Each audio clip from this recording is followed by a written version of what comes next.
Hey, y'all. So, what I want to do is, as I work through the lessons during the course of the week for Sunday's podcast, not the daily podcast, but Sunday's podcast, what I want to do is begin to share some thoughts as I do preparation. So, I may do these every day. They're going to be short, they're not going to be very long, I promise. So, it won't take up much of your day to watch. So, to this time, it's a really important passage this week because it's a passage that's so often misinterpreted. And there's a reason that it's misinterpreted. It's because people don't pay attention to context.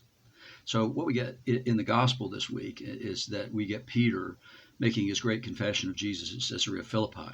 When Jesus asked, "Who do men say that I am? Who do you say that I am?" Now, I heard the most ridiculous sermon I've ever heard in my life based on that one time. Um, what I heard was, and this is 20 something, maybe 25 years ago, I heard this. So it's not based on any of the stuff that's going around today about transgender and all that kind of stuff. So what was preached was is that Jesus was looking for information.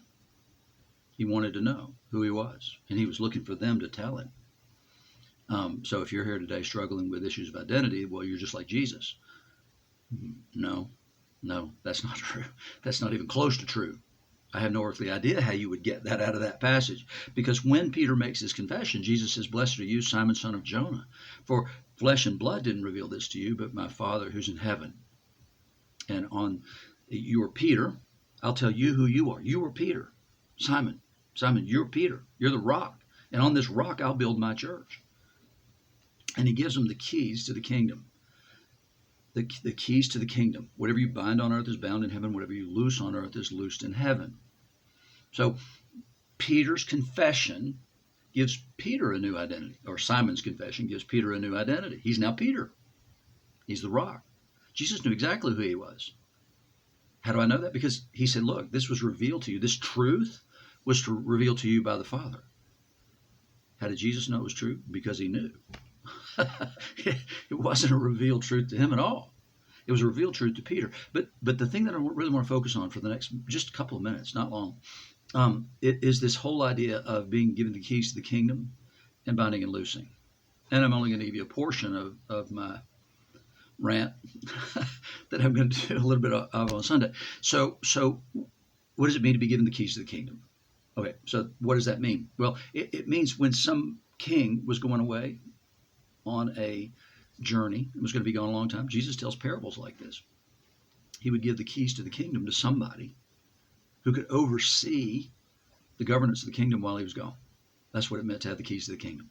It's that simple. And so that actually is what Jesus is going to do, right? He gives Peter the keys to the kingdom that day. Does that mean it's only Peter ever? Well, it can't be, because Peter's not here either. So it's got to be transmitted beyond Peter to other people. And I believe that ultimately it becomes part of the apostolic commission for all the apostles. But at this point, it's Peter based on his confession that day. So then this binding and loosing thing, that's the part I really want to focus on, because that's the part that's so often badly interpreted. It actually means something. There's actually there are rabbis within Judaism today and then who had the power of binding and loosing. And who are those rabbis? Well, so you've got rabbis generally, and then you've got the Sanhedrin, which is the ruling council of 70 elders. And then those people rely on, well, these people called poseks. And those poseks, their job, they're people who are recognized as true experts in the law. And so when a situation comes up that we've never had before, how do we apply the law to that thing? And that comes up as we advance technology and all that, right? So things happened in the time of the Romans that didn't happen when Israel had the land. So how do we interpret that? And so they go to these people called poseks. Had lunch with some friends yesterday, in fact, from Knoxville, and he had an ethical question that he wanted to share with somebody. So he talked to his pastor, and the pastor said, "That's kind of difficult. Actually, I'd like to think with some other people about that." So he went to his bishop, and the bishop said, "That's a good question.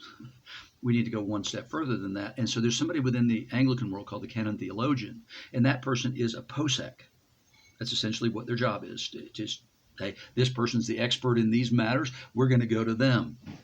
And what they bind and loose, so they're going to give you a legal interpretation and opinion about what you should do according to the Word of God in a situation that's unusual, unique, new. So that's what a posek is.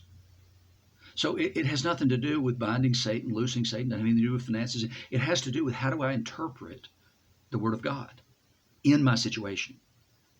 And so Jesus says, I'm going to trust you with that, Peter. I'm going to trust you with that based on what you believe right there, based on your statement of faith concerning who I am. I'm going to give you the keys to the kingdom. That's that's what will be ultimately the keys to the kingdom will be based on that confession. And so the apostles will ultimately all share that.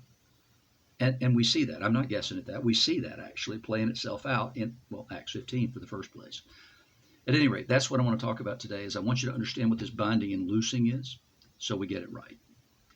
Thanks.